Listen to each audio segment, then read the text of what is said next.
You're not dumb. All right. Hi, Okay. I'm Erin, and this is my friend Bridget, and we are on our last little talk here about the circle of life and what it means to be well, and all of the different components in our life that contribute to us being well, not just physically, but emotionally, spiritually, and physically. So today, our last topic is home environment, and this is an interesting one because I would have never put it on my map of it being a contributing factor to my wellness. But as I was thinking about, what we would be discussing, I'm like, oh, it totally makes sense. So Bridget, you can just, I know this is on your heart because you're in social work. And so you've worked with a lot of people in different home environments. So give us your kind of take on home environment and how it can impact your well-being. So the issue of home environment, it starts from the very beginning when we're born and we are put in a family where, we can't make decisions. As children, we can't make decisions. Teenage life or years, we start to make some decisions. And then eventually we can get to the point where we do make our decisions. But it really, what happens early on shapes you quite a bit for later, whether that's a good thing or a bad thing. If you grow up in an environment where maybe highly processed foods are maybe an only option, Mm-hmm. or maybe you have food insecurities. Maybe you grow up in a family that has access to all kinds of foods. Mm-hmm. Um, you want to you grow in where you are as you are able to make your decisions. You can, Mm-hmm. not everybody has access to the physical activities that others may have. Some people may live in a home environment where, McDonald's is the lifestyle, pizza is the lifestyle, sugar is the lifestyle, which ultimately leads to Mm-hmm. unhealthy behavior. We have a tendency to follow in the footsteps of where we kind of grew up. And that's true culturally, spiritually, um, mentally, those types of things. So it's just a Yeah. matter of, taking where you came from and where do you want to go? Yeah. And do you want to stay there? Do you want to enhance it or do you want to shift it, completely?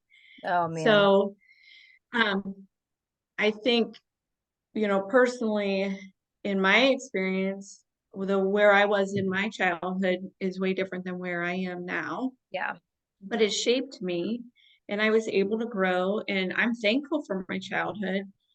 We had different practices then, and we had different food available and those types of things. So, but now it's more hopefully shaping my family with my husband for a different type of physical activity. Yes. We like to lift in our house. Mhm. We want to be strong. We also like to try different foods as much as we can. My husband's a little bit more picky than others, so we do eat a lot of chicken.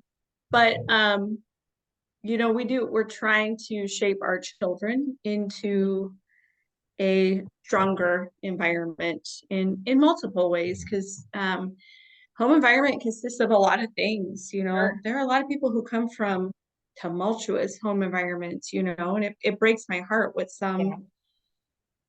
some people, some children have to go through. It also breaks my heart where on the outside, some people, we may have the perception that everybody's living a wonderful life in their Yeah. home based on what their home looks like, based on what they wear, but it may not be a healthy Mm, lifestyle. so true. That's, what's on the surface is not always what's happening inside. Right. And there are a lot of people who have wonderful home lives. So, but it plays a direct effect on every other piece of the circle of life that we've talked about. Yeah. Um, and how you want to move along with that.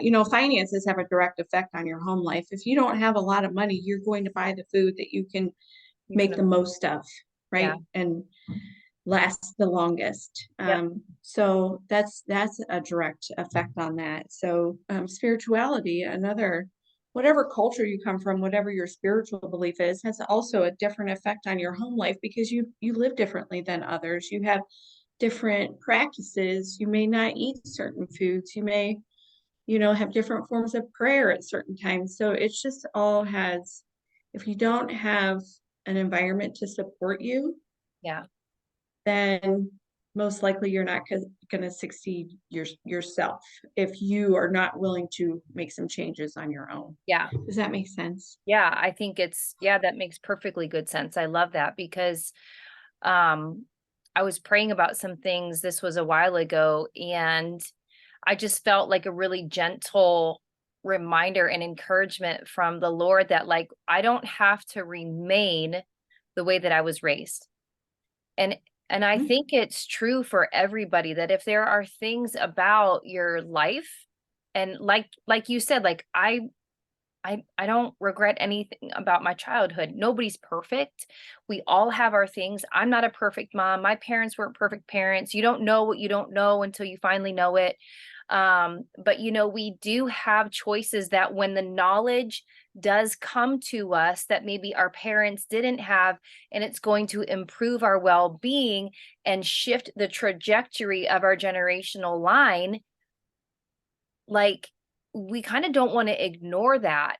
And so raising and choosing not to remain the way that I was raised, will affect also how Edison chooses to be raised, or not to be raised, but chooses how he wants to run his life, and how his children are raised. And so it's just this whole, if you have a choice of, I'm just going to remain the way that I was raised. I'm just going to do what my parents did. And even though it's like detrimental to your health and your child's health, then it's, this home environment of, maybe it's chaos and it's disorder and it's addiction or whatever that might be. But you are the one in your family that's like, I'm not going to remain this way.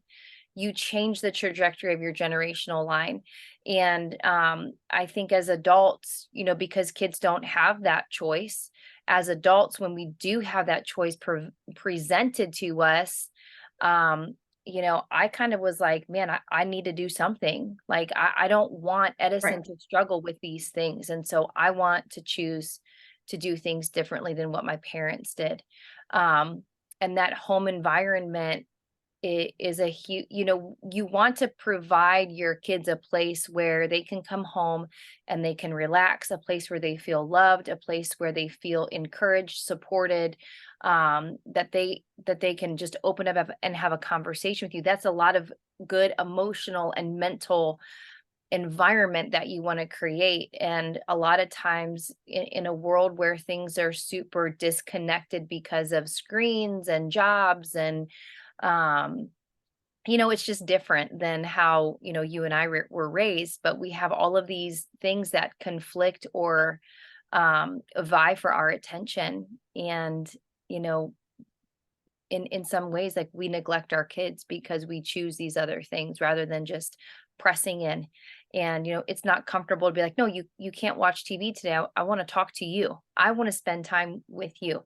Um, but just choosing those things that you want to have more of a connection with your family because it's going to benefit them in the long run is just off the top of my head, those things that we're going to change. Like, we're going to affect the next generation with choosing whether or not we remain how we were raised or not.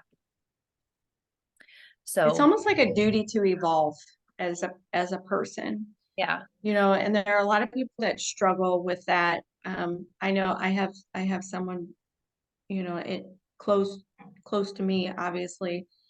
They have a blended family, but he's almost changed his way just to make sure that the kids in his life that came into his life, Mhm. they get to evolve now, and they don't have the same fatherly figure like they had. And Yeah. now he's making it his duty to be more of a positive, Mhm. and help them evolve. Yeah.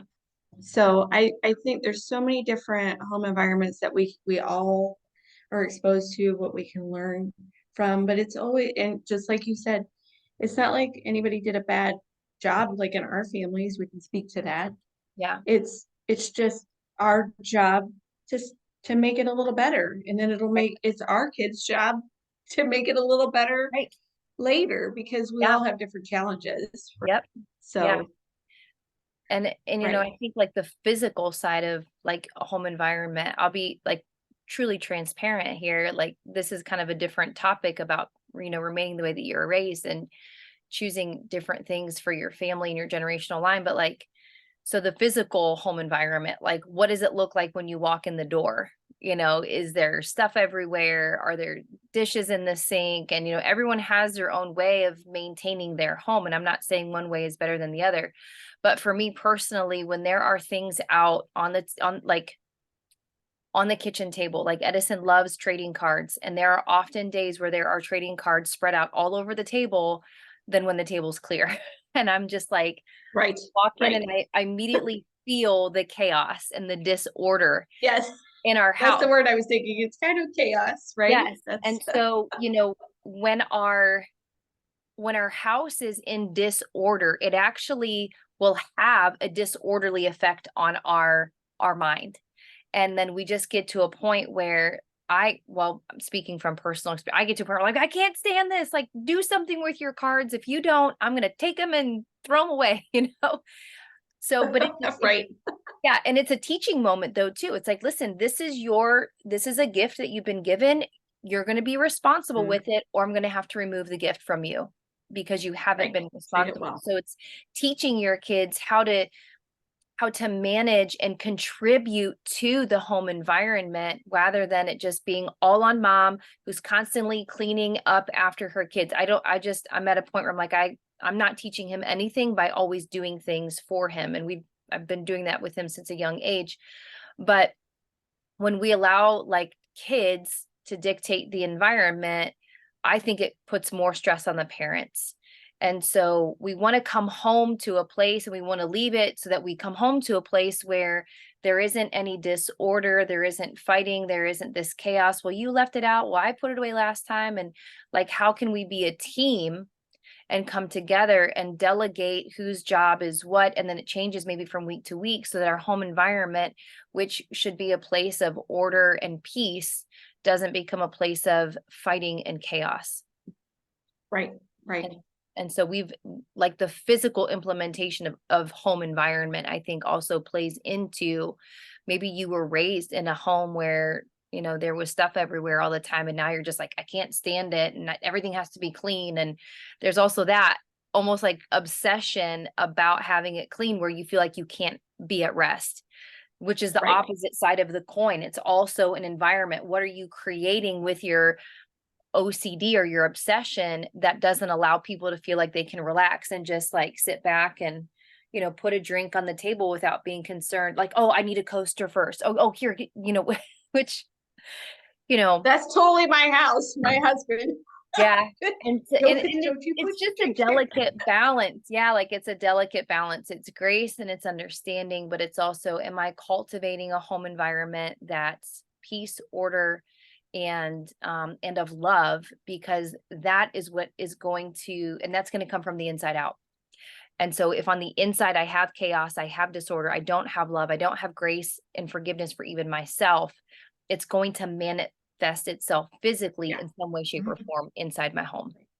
Right. Right. So I don't know where I was going with that thought, but so yeah, Well, so but it all makes sense. I mean, we start and end our days in our home. You yeah, know, you want to take care of your home, yeah, and everybody makes fun of our family because my, my husband doesn't like people touching the walls because he wants them to stay nice, right? And it yeah, was when we first moved here, like our first friends that I mean, as soon as their kids walked in their house, they're like, now don't touch the walls, Mr. Johns. You're not allowed to touch the walls.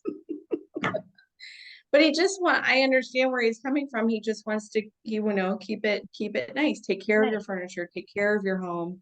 You're investing in your home. So take care of what you have. So if you want to run and do all that, then do it. You can go outside, yeah, So yeah, it's me. I'm not so lenient, or stringent, I should yeah, say, but yeah. But I do think like home environment is probably one of the more underlooked areas. And like you said earlier, like sometimes on the outside it looks like we have things together, but then you open up the door and you're like, oh my word, like this is not Right. together in any way, shape, or form. And um, I think there's part of getting your home life in order that actually helps your like your physical well-being. I know Oh, the for two are sure. I know the two are correlated. And sometimes when you start, recognizing the disorder that you feel mentally or physically or spiritually starts to come in alignment, there's also this like, I want to do this. I want to get my house organized too. Like I go through these phases where it's like, all right, I've got to just get rid of some things. I've got to clean some things Yes. out. Yeah. And it Right. always correlates with some kind of like physical or spiritual thing that I'm also going along with in my life, where it's time to get it all out. It's time to improve the environment that I'm living in, and it's time Mhm. to improve the environment of my mind. It's time to improve the environment of my spiritual, like, my spiritual well-being. It's time to improve the environment of my physical body. And so I think it's actually a mirror image. Our home environment can oftentimes be very reflective of what's going on within our physical bodies. I agree. And that's exactly it. You're growing, you're Yeah. evolving. It's time for it to move forward in a Yes. maybe different way. Yeah. So So, it's important for sure. and that kind of ties back in with when we were talking about education being a part of your well-being, because if you're not growing and you're not, um, the Bible calls it going from glory to glory. If you're not improving, then you're obviously very comfortable with where your life is at, and that is actually the enemy of growth. Comfort is the enemy of growth, and it ends up being more costly in the long run. Right. Um, because it's not, you're just occupying your time here on earth, not being very okay with being just how you are. I think we should all, in some way, shape, or form, want to improve our life, whether it's relationally, spiritually, emotionally, physically, whatever that looks like. So sometimes I think starting with your home environment is one of the most uh, probably mundane and but the most simple thing you actually can work on that will actually improve your physical health. Right. Right. I And agree. I would agree with that and I just completely. want to encourage anyone that's watching this, maybe you don't know where to start with your physical health, like you feel like you're so far gone from being well inside and with your physical body or your mental or emotional. I want to challenge you, like, change your home environment, shift the home environment. If it's a little chaotic, if it's dirty and things just need cleaned up in your home, or maybe you need to get rid of some old things that are physically, like, you can feel the weight of having old things that you have no attachments to anymore. I would encourage you, like, see what happens to your physical well-being when you start cleaning out some things in your home that just don't belong anymore. Or if you are on the opposite side of the coin where you're constantly like in a state of like, I see a piece of dust, I have to vacuum it up right now. If you are on the opposite side of the coin and you can't relax if your house is not in tip-top perfect shape, leave a blanket on the floor. I don't know, do something that goes against what you're used to, and just see how, things shift in your mind and in your body and in your spirit. Don't you So, ever just feel so good? Like I can't confess right now, like my closet needs mhm, attention. It's just a matter of stopping and doing it. You just yeah, feel so accomplished yeah, when it's even just organ, not necessarily if you get rid of things, but the pantry is another thing. Like yeah, pantries get in disarray. Like mine gets in disarray from just, in a hurry or what have you, or Halloween candy sitting in there right now. Like, why? Why? We don't need that, yeah, It feels so good to clean it up, to remove it, to yeah, get rid of what might be toxic for you, yep, uh, or bringing you down. So yeah, it's really a good feeling. And if in your challenge, when they're done, stop and pay attention and take in how yeah, you feel. Like yes, really pay yeah, attention. yep, Because so many times, like, okay, that looks great, and you move on with life. Like, take a minute, yep, because it take a might minute. be, and I know that you just went through this one, changing things. Like it was a closure of a time, Mhm. and Yeah, maybe, and you took the time to realize that and yeah, ingest it and feel it and work through it. So sometimes it's something what seems so small to people is actually a really big change and breakthrough yeah, for yourself, you yeah, know? yeah. And So, it's kind of like it doesn't seem like a big deal to you at the moment, but if you allow yourself to open your heart to seeing the bigger picture, then the Lord will reveal it to you. right. So yeah, I appreciate this. And the more we just talk about this, the more I'm seeing so many correlations with home life in uh into like our inner, like just our bodies and what we want to hang on to and what we want to, things that we've been we don't want to get rid of, or we don't want to forgive, Right. or like, it's kind of like that shirt in the closet. You're like, I think I'll get back. I think I might wear that at some point, but you haven't worn it in 2 years. You're like, why am I hanging Right. on to this still? Get Like, rid of it. Right. yeah. So there's so many things that can correlate to cleaning out your closets per se. That would also, I think, bring some freedom with cleaning out the mental and the physical and Mhm. the spiritual part of your life too. It's So it's it's actually fitting that this is our last one yeah, because it's actually, I think, where you begin, you yeah, know? If you're looking for a different if you're looking for a start yep. on your health and wellness journey, to making some changes, start small and Hmm. just start at home, Yeah, and then work your way out. yeah, yeah. I think that's good. Start at home, work your way out. And That's we're good. here if you need anything. Yes, yeah. Ask us any questions if you need anything. We're helpful. We're happy to help you walk through the process. So, Absolutely. yep. Thank you for joining us. If you found these helpful, please share it with someone or a lot of people. We would love to hear your comments and your feedback. So, we'll be back again on some different topics, but we hope you enjoyed how to take care of your home to take care of your body. Bye.